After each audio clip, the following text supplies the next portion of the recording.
Bienvenue à cette présentation de la vidéo intitulée Bâtir une équipe solide. Je m'appelle Steven. Ce vidéo a été préparé par l'unité de développement communautaire du gouvernement de l'Alberta. Avant de commencer, je voudrais mentionner que l'objectif de notre série de vidéos sur le perfectionnement des conseils d'administration est de s'assurer que les administratrices et administrateurs d'organismes sans but lucratif ont les connaissances, les compétences et les outils de base pour réussir dans leur travail. Nous sommes conscients que certains d'entre vous ne sont pas membres d'un conseil d'administration et ce n'est pas un problème. Sachez cependant que les renseignements, les concepts et les idées sont présentés du point de vue des membres d'un conseil. De plus, les renseignements présentés ici servent d'introduction ou de rappel pour s'assurer que les administrateurs ont la compréhension de base des concepts et principes de gouvernance nécessaires pour réussir dans leur travail au sein d'un conseil. Nous avons d'autres ressources que vous êtes invités à utiliser, comme notre boîte à outils. Un lien dans la description de cette vidéo vers notre boîte à outils mène à des ressources et des liens supplémentaires qui pourraient vous aider, vous et votre organisme sans but lucratif, à résoudre vos problèmes de gouvernance. Cette boîte à outils comprend une copie des diapositives présentées dans cette vidéo et toutes les vidéos de notre série sur le perfectionnement des conseils. Vous pouvez également cliquer sur le bouton d'abonnement ci-dessous et activer les notifications afin de vous abonner à notre chaîne YouTube et de recevoir des notifications de nouvelles vidéos. La dernière chose que je veux mentionner avant de commencer est que dans la présente vidéo, nous ne fournissons pas de conseils. Les renseignements fournis dans cette vidéo et les documents connexes ne doivent pas être considérés comme des conseils juridiques, ni comme une prestation de services juridiques ou d'autres services professionnels de quelque nature que ce soit. Nous voulons simplement vous transmettre des renseignements qui, selon nous, aideront les administrateurs qui s'occupent de la gouvernance et des opérations de leur organisme. À la fin de cette vidéo, vous serez en mesure de faire ce qui suit. Expliquer ce qui caractérise les équipes performantes, cerner et traiter les causes profondes qui empêchent les conseils de former des équipes solides. Une équipe hautement performante, telle que définie par Katzenbach et Smith, est un groupe de personnes aux compétences complémentaires qui sont également engagées à l'égard d'une mission, d'objectifs de rendement et d'une approche commune dont elles se tiennent mutuellement responsables. Les aspects clés de cette définition, compétences complémentaires, également engagées, mission, objectifs de rendement et approche commune, mutuellement responsables. Les caractéristiques des équipes solides comprennent ce qui suit. Le groupe a une mission commune claire. Le groupe connaît bien ses propres activités. Le groupe s'est fixé des objectifs de rendement clairs et exigeants. L'ambiance a tendance à être informelle, agréable et détendue. Il y a beaucoup de discussions auxquelles presque tout le monde participe. Les gens sont libres d'exprimer leurs opinions et leurs idées. Il y a parfois des désaccords et cela est considéré comme une bonne chose. La plupart des décisions sont prises lorsqu'on atteint un consensus. Chaque personne assume sa part du travail. Les critiques sont fréquentes, franches et relativement bénignes. La direction du groupe change de temps en temps. Nous parlerons bientôt de certaines de ces caractéristiques plus en détail. Une façon courante et plus formelle pour les conseils de définir leur mission commune consiste à établir leurs fins organisationnelles et leurs énoncés fondamentaux. N'oubliez pas que les fins sont de brefs énoncés sur la mission première ou raison d'être de l'organisme. Au-delà des fins, les énoncés fondamentaux d'un organisme incluent les éléments suivants. Mission. Pourquoi existons-nous? Vision. Quelle incidence espérons-nous avoir? Valeur. Quel comportement guide notre prise de décision? Pour construire l'équipe et se concentrer sur l'incidence ultime que l'organisme espère avoir, il est utile de définir cette mission commune dans le cadre des discussions du conseil d'administration sur les fins, la vision, la mission et les valeurs. Si vous avez rarement des conversations à ce sujet, vous ratez des occasions de clarifier le travail de votre organisme et de constituer une équipe solide pour le conseil et l'organisme. En effet, cela commence ici par des conversations sur la raison de notre existence, l'incidence que nous espérons avoir et les comportements qui guident notre prise de décision. Les organismes font souvent l'erreur d'assumer que les membres savent tout cela lorsqu'ils se joignent au conseil ou en sont membres, ce qui les amène à rater des occasions de construire une équipe solide en ayant des discussions connexes. Il y a différentes raisons pour lesquelles des gens se joignent à un conseil d'administration. Le fait de comprendre la motivation et les compétences que les personnes apportent à votre conseil peut vous aider de plusieurs manières, telles que avoir un aperçu des points de vue que les personnes apportent au groupe, utiliser les compétences, les connaissances et l'expérience d'autres personnes de manière significative pour changer les choses, engager les membres du conseil dans des activités et des discussions significatives. Les administratrices et administrateurs bénévoles ont souvent plus d'une raison d'accepter de siéger au conseil d'administration d'un organisme sans but lucratif. Le fait de comprendre la motivation de chaque personne peut aider à définir des thèmes communs liés à une mission commune.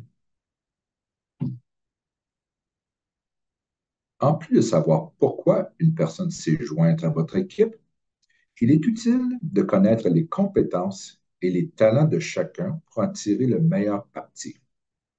Si nous prenons le temps de nous renseigner sur ces qualités, nous pourrons mieux cerner les lacunes à combler au moyen du recrutement ou des formations que nous pourrions vouloir entreprendre en tant que conseil pour développer nos compétences. Si quelqu'un s'intéresse à quelque chose, mais n'est pas encore compétent dans le domaine, cela peut représenter une possibilité de croissance. Le mentorat est un excellent moyen de développer les compétences d'un collègue pour constituer une équipe et il appuie également la planification de la relève. Ainsi, il est bon de dresser un inventaire des compétences et intérêts de votre conseil. Il existe des ressources pour ce faire ou vous pouvez simplement le faire vous-même en concevant des questions qui vous permettront d'obtenir les renseignements voulus des membres du conseil. Tout le monde veut sentir qu'il est valorisé et qu'il contribue à l'organisme si nous prenons le temps de faire ce qui suit. Comprendre ce qui nous motive, reconnaître les compétences et les talents que chacun apporte à l'équipe, offrir des occasions de perfectionnement, telles que rotation des tâches, délégation, travail sur des projets, présidence tournante, leadership. Nous utiliserons nos talents et intérêts, augmenterons l'engagement et développerons un esprit d'équipe. Il existe une variété de processus et de structures qui nous aident à être efficaces en tant qu'équipe. Votre pratique en comprend probablement déjà plusieurs. En voici quelques exemples. Ordre du jour. La façon dont nous préparons, communiquons et approuvons les ordres du jour oriente les réunions.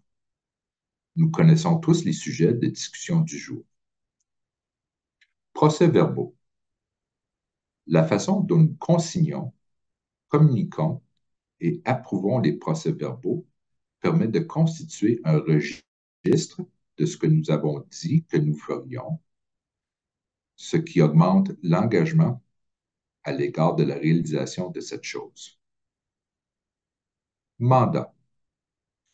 Souvent fourni au comité du conseil, un mandat définit le fonctionnement des comités, la portée de leur travail. Les attentes à l'égard des comités sont claires. Règles pour guider la prise de décision.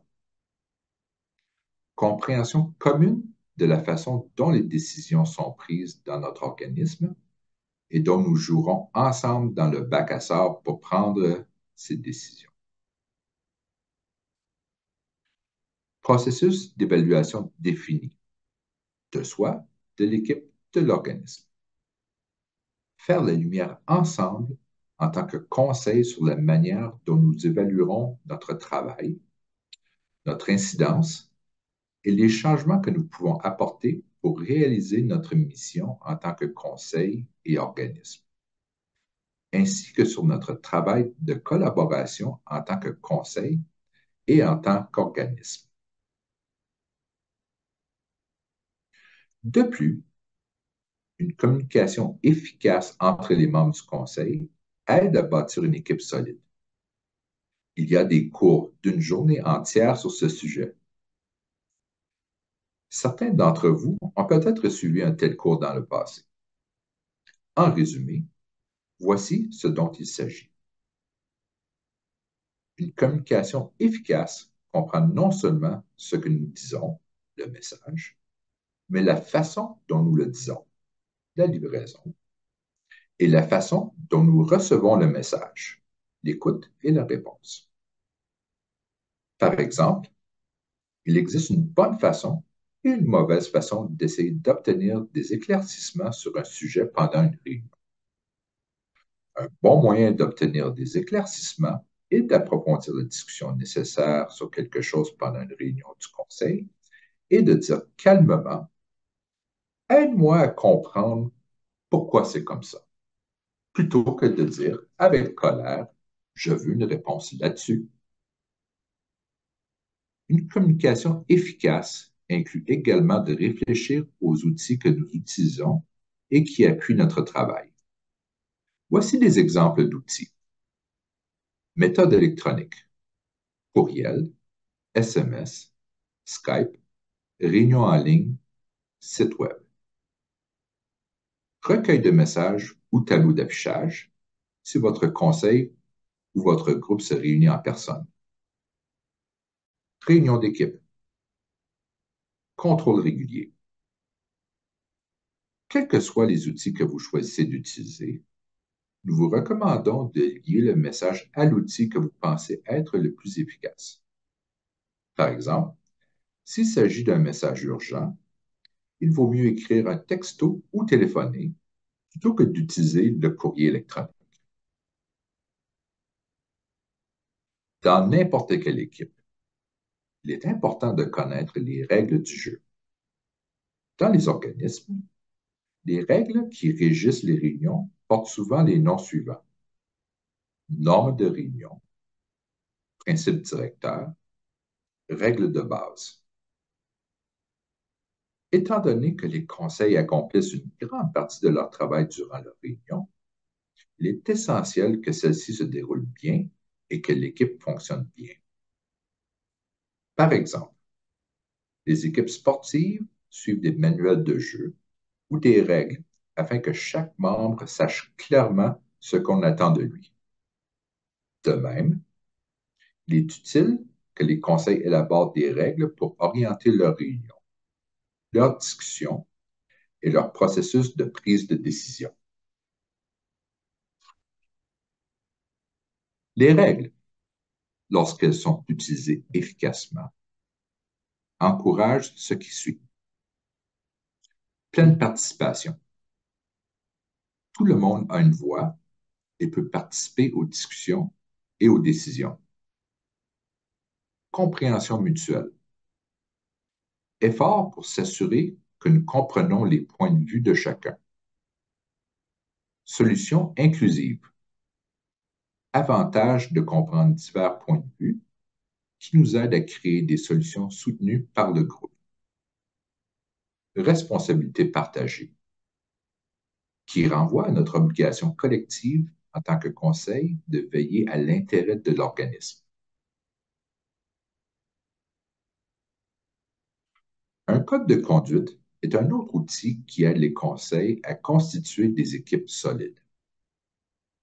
Un code de conduite énonce les attentes d'un organisme et les principes directeurs concernant un comportement approprié sur le lieu de travail. Administratrices et administrateurs, personnel, bénévoles, membres. Un code de conduite doit être conçu en tenant compte des valeurs de votre organisme, des clients avec lesquels vous travaillez et du service que vous fournissez. Être motivé par le fait que la réputation et l'environnement de travail de votre organisme sont basés sur les actions et les comportements de vos employés. Fournir des lignes directrices définissant un comportement acceptable. Mettre l'accent sur l'utilisation de son discernement. Exiger le respect de toutes les lois applicables. Fournir des exemples d'actions ou de comportements interdits qui sont considérés comme une faute et peut préciser les conséquences des violations, mais indiquer que ce ne sont que des exemples non exhaustifs. Se reporter à d'autres politiques connexes, par exemple, traitement des renseignements confidentiels, harcèlement et conflit d'intérêts. Comme l'illustrent les exemples, certaines politiques fournissent également des directives juridiques et éthiques sur les relations entre les employés, les utilisateurs des services et les clients. Votre boîte à outils électronique, qui se trouve dans la description de la vidéo, contient un exemple de code de conduite.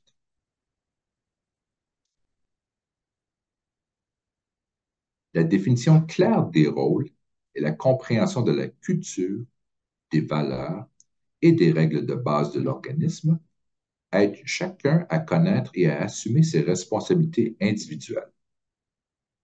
Si tout le monde fonctionne comme on s'y attend, cela peut contribuer grandement à la constitution d'une équipe solide. Voici les trois structures qui définissent plus précisément ses responsabilités individuelles et collectives. Les descriptions de travail et de poste pour les rôles individuels au sein du conseil d'administration et d'autres rôles individuels au sein de l'organisme, y compris ceux des membres des comités. Des descriptions de postes écrites nous aident à comprendre ensemble comment nos rôles individuels contribuent au succès de l'organisme et comment nous travaillons ensemble. Nous avons inclus un lien vers deux ressources sur les descriptions de postes dans la boîte à outils électronique. Une charte d'équipe est un outil que les groupes utilisent parfois. Elle combine un certain nombre d'éléments dans un même document. Rôles et responsabilités, vision, mission et valeurs, comité et gestion des conflits. Étant donné que de nombreux conseils délèguent une grande partie du travail à des comités, le mandat est un autre outil utile pour s'assurer que chacun connaisse ses responsabilités et celles de qui il relève. La boîte à outils mentionnée dans la description de cette vidéo comprend un modèle de charte d'équipe et de mandat que vous pouvez utiliser ou adapter selon vos besoins. Que se passe-t-il si, malgré le fait que ces structures ou processus sont en place, Nous connaissons toujours des difficultés en tant qu'équipe. Les efforts visant à bâtir un conseil d'administration ou un organisme solide sont parfois entravés par des problèmes plus profonds ou plus systémiques. Que faire alors? Creuser plus profondément. Pour creuser plus profondément, il faut cerner les causes profondes des problèmes et des défis qui empêchent nos conseils et organismes d'être des équipes solides, en particulier dans les domaines où les mêmes problèmes se répètent souvent. Tous les problèmes touchant les équipes ne peuvent pas être résolus au moyen de processus ou de structures. Nous devons parfois prendre conscience de l'aspect humain du problème. Dans bien des cas, nous savons quel est le principal obstacle sur le chemin, mais pour diverses raisons, nous ne sommes pas à l'aise d'en parler. Alors, quelles sont les causes profondes possibles des équipes dysfonctionnelles? Manque de confiance, peur du conflit, manque d'engagement, évitement des responsabilités, manque d'attention aux résultats. Par exemple, nous savons parfois en notre fort intérieur que le principal obstacle auquel le Conseil est confronté est notre échec systématique à mettre en œuvre ou à reporter les mesures de suivi déterminées pendant les réunions. Tout le monde s'exprime, mais bien peu d'administrateurs ou de conseils s'engagent à agir ou veillent à ce que les choses soient faites.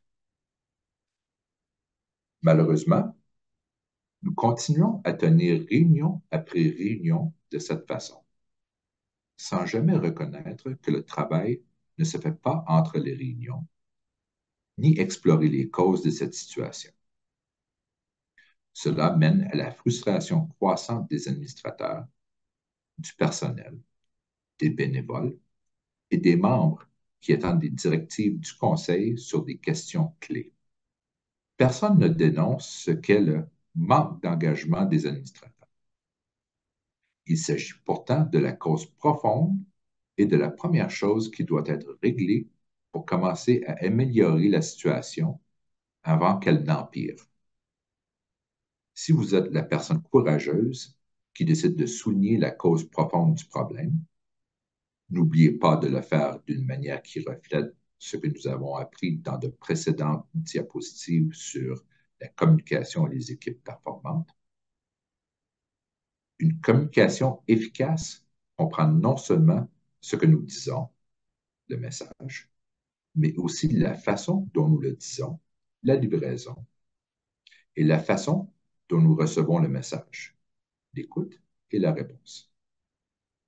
Vous pourriez dire calmement, si nous continuons à ne pas faire le travail que nous nous sommes engagés à faire entre les réunions, aidez-moi à comprendre comment cela nous aidera à aller de l'avant en tant qu'organisme et à réaliser les choses que nous voulons réaliser. Puis ajouter, je crois que nous devrions d'abord régler cela avant de nous attaquer à d'autres choses qui mettront probablement en évidence notre problème fondamental en tant que conseil, c'est-à-dire de ne pas faire le travail requis entre les réunions. Le fait de s'attaquer aux causes profondes peut nous aider à constituer une équipe solide, mais cela peut être intimidant et nous ne savons pas toujours comment procéder. Un conseil solide a besoin d'une culture au sein de l'organisme et du conseil lui-même qui encourage les membres à s'exprimer en toute sécurité et à reconnaître les éléphants.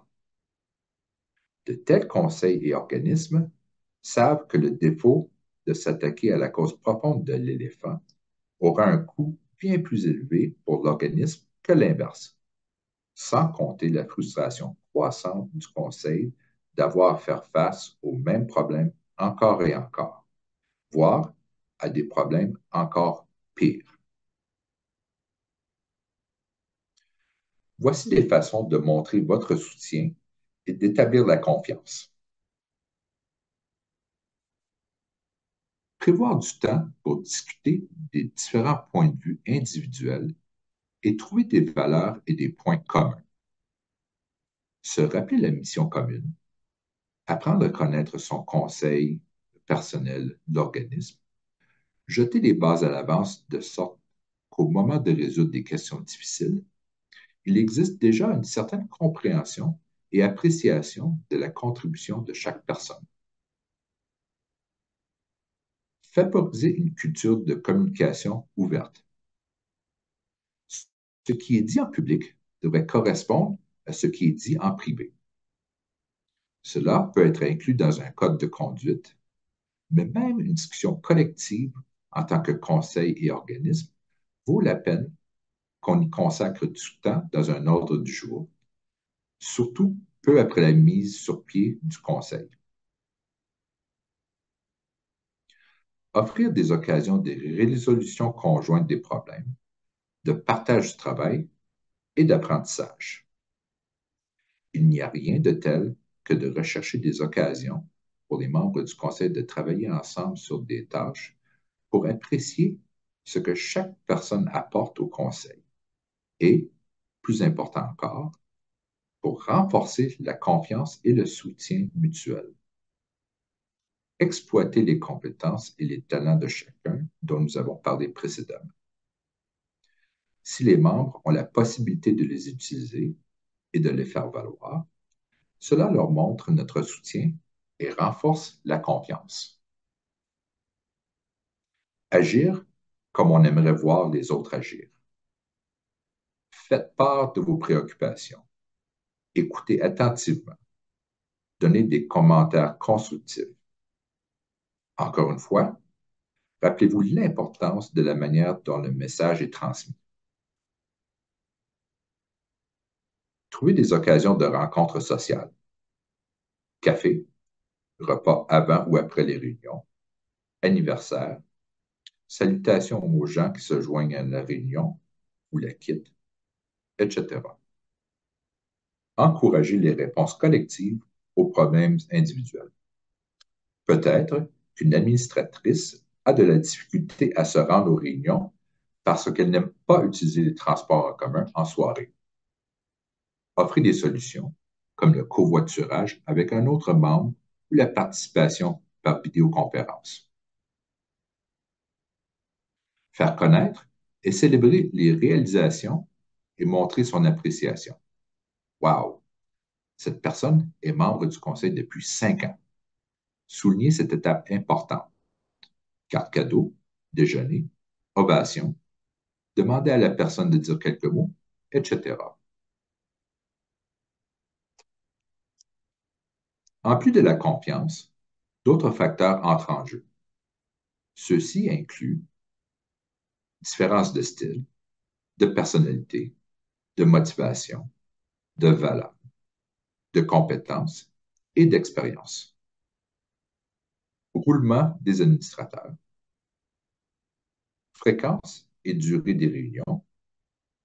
D'autres facteurs? Si vous ne vous réunissez que quelques fois par an, pendant quelques heures, quelle sera la solidité de votre équipe? Pensez à votre modèle d'équipe efficace et considérez le temps et les efforts consacrés à cette équipe. Reconnaissant que nous ne pouvons pas tous faire cela, que pourrions-nous faire différemment? Vous pourriez essayer d'organiser quelques réunions supplémentaires au début pour accélérer la cohésion du groupe. Recrutement amélioré, trouver les bonnes personnes en fonction des compétences et des talents requis dans notre équipe. La définition du contexte de l'organisme présente des défis pour nos équipes. Que pouvons-nous faire pour surmonter certains de ces défis? Eh bien, cela peut dépendre de l'étape à laquelle se trouve votre équipe. Réfléchissez à l'étape à laquelle se trouve votre équipe. Approfondissons ce concept. Le modèle Tuckman, qui date d'un certain nombre d'années, est également utile pour comprendre certains des défis plus profonds que rencontrent les conseils et les organismes. Vous avez peut-être entendu l'expression formation, confrontation, normalisation. Cette phrase est enracinée dans le cadre de Tuckman. Le modèle est fondé sur le principe voulant que les groupes passent naturellement par un certain nombre d'étapes de développement. Dans l'ordre, ces étapes sont la formation, la confrontation, la normalisation, la production et la dissolution et transformation. Pour plus d'informations sur les étapes du développement d'un groupe, veuillez consulter l'article sur les étapes de développement d'un groupe dans votre boîte à outils. Voilà qui nous amène à la fin de la vidéo intitulée « Bâtir une équipe solide ». Merci d'avoir visionné cette vidéo. Nos coordonnées figurent sur la diapositive et se trouvent également dans la boîte à outils. Si vous êtes en Alberta et que vous avez une question, que vous avez besoin de plus amples renseignements ou que vous souhaitez faire appel à nos services, veuillez communiquer avec nous par courriel ou par téléphone. Vous pouvez également accéder à nos ressources et vous inscrire à nos webinaires par l'intermédiaire de l'Alberta Non-Profit Learning Center, le centre d'apprentissage sans but lucratif. En outre, si vous souhaitez être informé de nos futurs services et ressources, veuillez fournir votre adresse courriel dans notre formulaire d'inscription. Vous recevrez ainsi les renseignements sur nos services et ressources dès qu'ils seront disponibles. Le lien vers le formulaire d'inscription se trouve également dans la description de la vidéo. Au nom de l'unité de développement communautaire, merci de votre attention. Prenez soin de vous et n'oubliez pas que nos collectivités sont plus florissantes grâce à tout ce que vous faites. Merci et au plaisir de vous revoir.